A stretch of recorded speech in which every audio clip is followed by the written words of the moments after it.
In a previous video, I showed you how to play and capture video using C++ Builder and FireMonkey. In this video, I'm going to show you how to play and capture audio using C++ Builder and FireMonkey. Let's first take a look at how to play audio using C++ Builder and FireMonkey. So I've got a project here which has some components on it, some buttons, 2 track bars, one for volume control and one to track the progress of the audio file that's being played. I've got an open dialog to open the file. I've got a media player to play the audio file, and I've got a timer to keep track of the state of the audio that's being played and move the track bar along. Let's take a look at the code. First, when I click the button to select an audio file, I will use the T-Media Codec Manager's get filter string by type.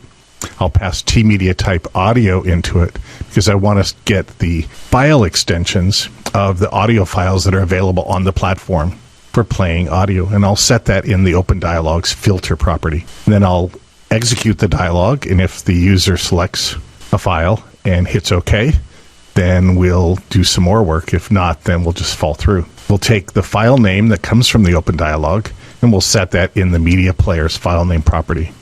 If that file actually has audio media in it, then we can display the name. So I'll call extract file name to just give me the name of the file and not the whole path. I'll disable the select button and enable the pause and clear buttons.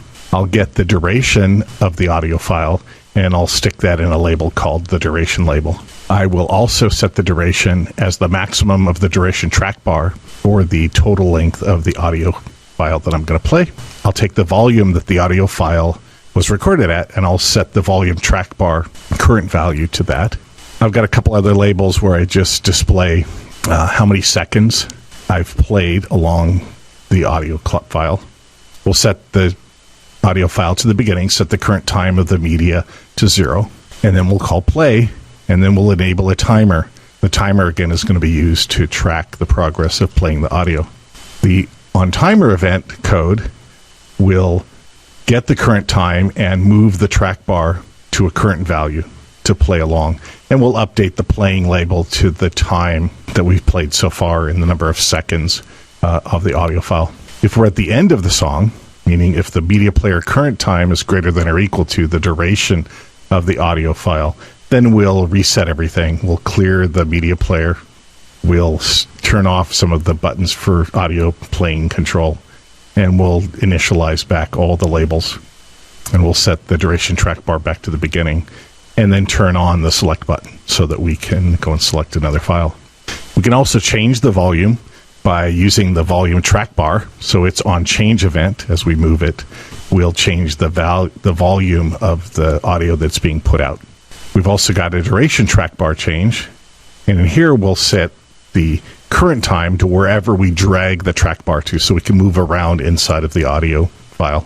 The button for pausing and playing checks to see if the media player state is that it's playing. Then we'll stop the media player and set the text of the button to be play instead of pause, so we can restart playing from the point that we left off. If it's not playing, then we'll set the pause button text back to pause, and we'll start playing again. So you can stop and start, stop and start. And again, when you stop, it doesn't rewind, it just stops at that point, so we can play from that on. And then if I hit the clear button, again, I initialize everything back to its beginning state. So let's take a look at this application in action. We'll click select and play a song. My favorite, Jimi Hendrix, Purple Haze. We can adjust the volume so you can hear me, and we can also jump around by moving the track bar. We can pause and play, and we can clear to go back and select another song.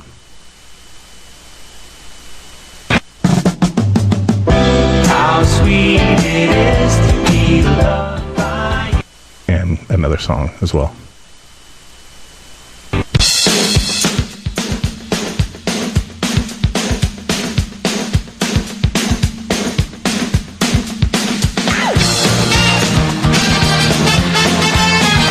That's how easy it is to play audio with C++ Builder and FireMonkey using the media player control.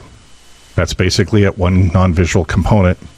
And then some other controls here to just keep track of what's playing and where it is and to move around in it.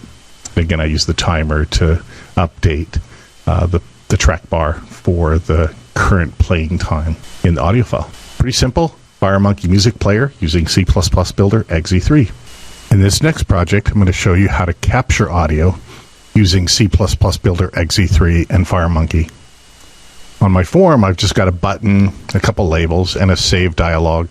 If we look at the code, it's very simple to do audio capture in FireMonkey. First, in our form create event handler, we're going to take the tCapture device manager, use the current device manager, and we're going to get the default audio capture device. And we're going to save that into my audio. My audio is defined over in my header file as a T audio capture device. And then on the button click, we're going to see if we have an audio capture device. It's not null. Then we're going to set the filter for the save dialog to be the media codec manager, get filter strings by type. We're going to pass it the tmedia type audio. And that way we'll get all of the strings for the audio file formats that are supported by FireMonkey. And then we'll open up a save dialog where we can specify the directory and the file name that we want to save the audio in. And if we choose something or type in a name and then hit the OK button, then we'll save that file name into the audio file name property. We'll set the text label to be the file name that we chose. We'll change the button text to be stop audio capture so that when we're done, we can stop capturing. And then we'll call the start capture method of the audio capture device. And we'll keep capturing audio until we click on the button again to stop capture, and we'll call stop capture, and then we'll reset the text for the next capture that we want to do. Very simple and straightforward to do audio capturing in FireMonkey and C++ Builder. Let's check it out. So we can click on the button. Notice we don't have any file name selected. So we'll click on the button. Here's our save dialog. We can navigate to whatever directory we want. Notice we've got the filter strings for the different audio file formats that FireMonkey supports, WMA, MP3, and WAV on Windows. We can give it a name. How about test 1? And then we can start capturing. So here's an example of capturing audio using FireMonkey and C++ Builder exe3. And now we're done capturing. So we can switch back and look at the file, and let's listen to it. And then we can start capturing. So here's an example of capturing audio using FireMonkey and C++ Builder exe3. That's how easy it is to do audio capture and audio playing using C++ Builder exe3 and FireMonkey.